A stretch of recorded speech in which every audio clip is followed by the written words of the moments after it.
Hello everyone, welcome to Dexter Chem. आज हम लोग बात कर रहे हैं केमिकल इक्विलिब्रियम और आयनिक इक्विलिब्रियम के 2024 के अप्लाई अटेम्प्ट के पीवाईक्यूज के बारे में।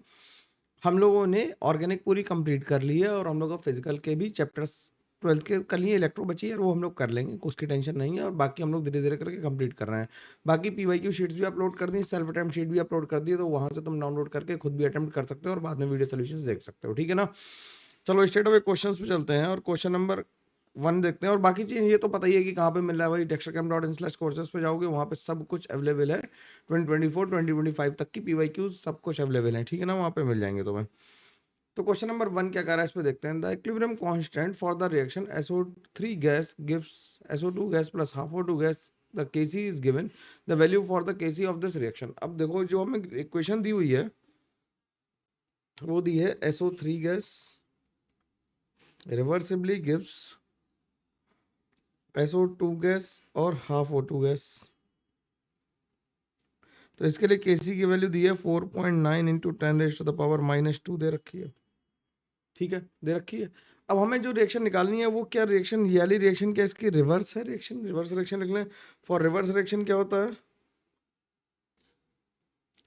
फॉर रिवर्स रिएक्शन क्या होता है, रिवर्स रिएक्शन क्या होगा, SO2 gas plus half O2 gas reversibly gives SO3 gas.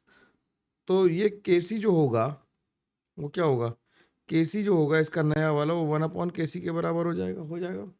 And after multiplying, और हमें 2 से मल्टीप्लाई भी करना है।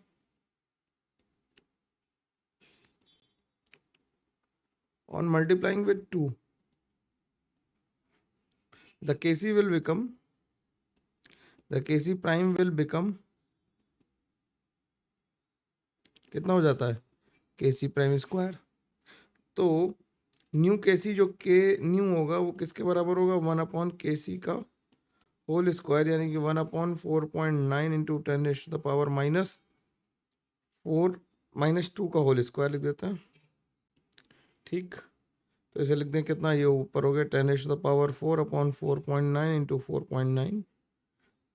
ठीक है, तो ये आ जाएगा 416.49। ठीक है, तो आराम से सवाल लगाया जा सकता है, धीरे धीरे करना था, बिल्कुल इजी सवाल था, बिल्कुल आसानी से सॉल्व हो गया। ठीक है, अगले क्वेश्चन पे चलते हैं।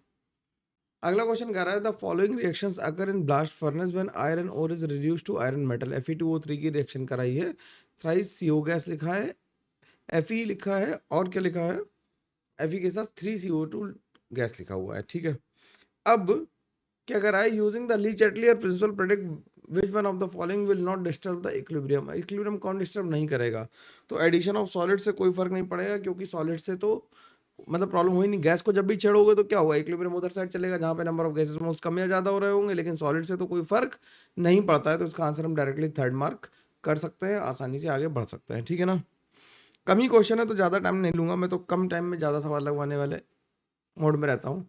क्या कह रहा है, at -20 degree centigrade and 1 atm pressure. ठीक है, a cylinder is filled with equimolar mix number equal number of H2I2 and HI molecules for this reaction, the process is, हमें के इक्विलिब्रियम की वैल्यू बतानी है। ठीक है, हमें के इक्विलिब्रियम की वैल्यू बतानी है। अब इसके लिए के इक्विलिब्रियम की वैल्यू बताने के लिए अगर हमसे कहा गया है कि नंबर ऑफ मॉलिक्यूल्स इक्वल लिए हैं, तो क्या हम ये कह सकते हैं कि नंबर ऑफ मॉलिक्यूल्स इक्वल लिए हैं तो नंबर ऑफ मोल्स भी इक्वल होंगे।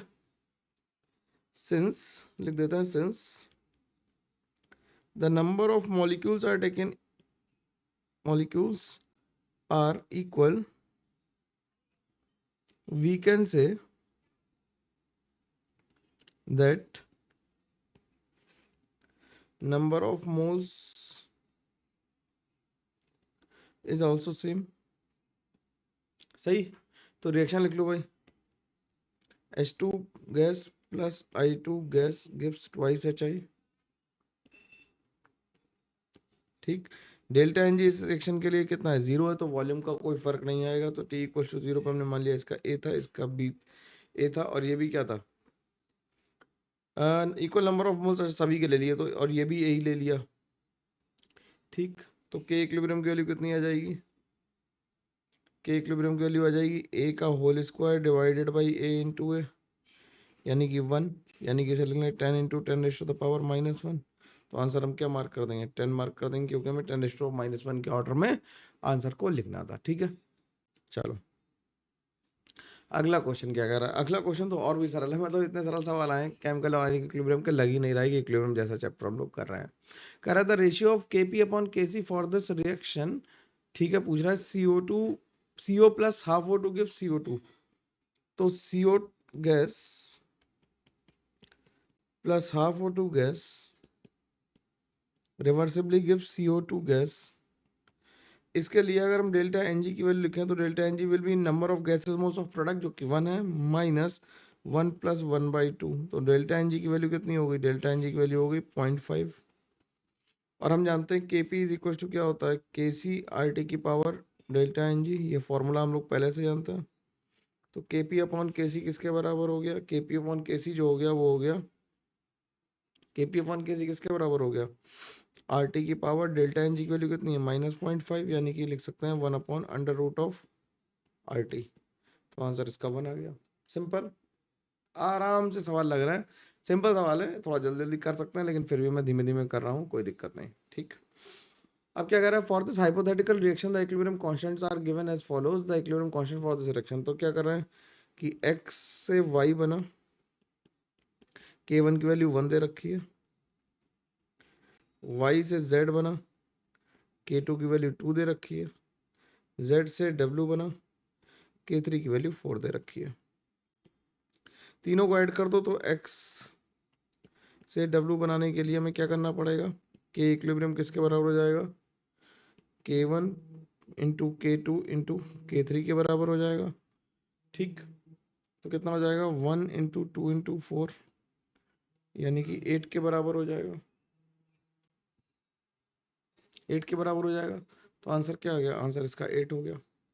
सिंपल है, कोई दिक्कत नहीं, इसमें तो कोई दिक्कत आनी ही नहीं चाहिए। ठीक है, चलो अगला क्वेश्चन देखते हैं। नेक्स्ट क्वेश्चन क्या कह रहा है, द इक्विलिब्रियम Cr2O7 से 2CrO4 माइनस बनाना और शिफ्ट करना है राइट में। तो ये बेसिकली हाइड्रो, बेसिक मीडियम में अगर हम हाइड्रोलिसिस करते हैं तो ऐसा होगा। तुम इक्वेशन कैसे लिख लोगे, देखो अगर तुम थोड़ी मैकेनिज्म लिखने की कोशिश करना चाहो तो मैकेनिज्म भी लिखी जा सकती है। ठीक, ओ एच माइनस क्या करेगा, ओ एच माइनस क्रोमियम पर अटैक करेगा, ये वापस आएगा और इसे खोल देगा, यानी 1 2 3 4। तो इससे 2CrO4 2 माइनस बन जाएंगे। तो बेसिक मीडियम में रिएक्शन क्या होगी, एक्सेलरेट होगी, फॉरवर्ड डायरेक्शन में चलना शुरू कर देगी, ज़्यादा होगी। ठीक है ना, अगला सवाल देखते हैं।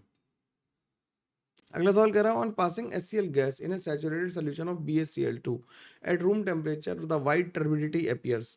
ये बिल्कुल सही बात है, क्योंकि HCl जब एक्सेस में पास किया जाएगा तो BaCl2 के साथ वाइट टर्बिडिटी आ जाएगी। When HCl gas is pass through a saturated solution of NaCl the sodium chloride precipitate due to the common and effect. बिल्कुल नहीं, सोडियम आयन को, NaCl को प्रेसिपिटेट नहीं किया जा सकता Cl- डाल के। तो पहला स्टेटमेंट सही हो गया, दूसरा स्टेटमेंट गलत हो गया। तो आंसर आ गया 2 इसका। ये मतलब इंफॉर्मेशन बेस्ड था, इसमें कॉमन एन इफेक्ट था, इसलिए इसमें सवाल था। अगला सवाल ध्यान से सुनना जरा, क्या कर रहा है कि an a buffer solution is a mixture of salt and acid और a base mixed in particular quantities.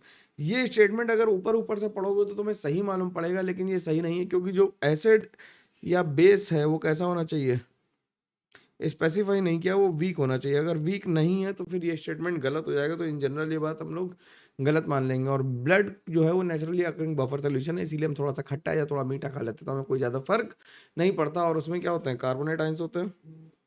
ठीक है, उसमें क्या होते हैं, कार्बोनेट आइंस होते हैं। यहाँ पे यार ये इसे इरेज कर देंगे, ठीक है, इसे हटा दो। तो कार्बोनेट आइंस है, ठीक है, तो ये बात क्लियर हो गई।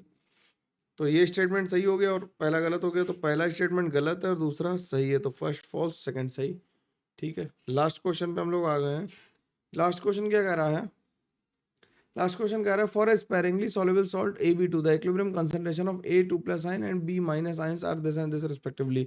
तो सॉल्युबिलिटी प्रोडक्ट पूछ रहा है। इससे आसान सवाल तो सॉल्युबिलिटी का पूछा भी नहीं जा सकता था कि AB2 को ब्रेक किया और A2+ बना दिया प्लस 2B- बना दिया।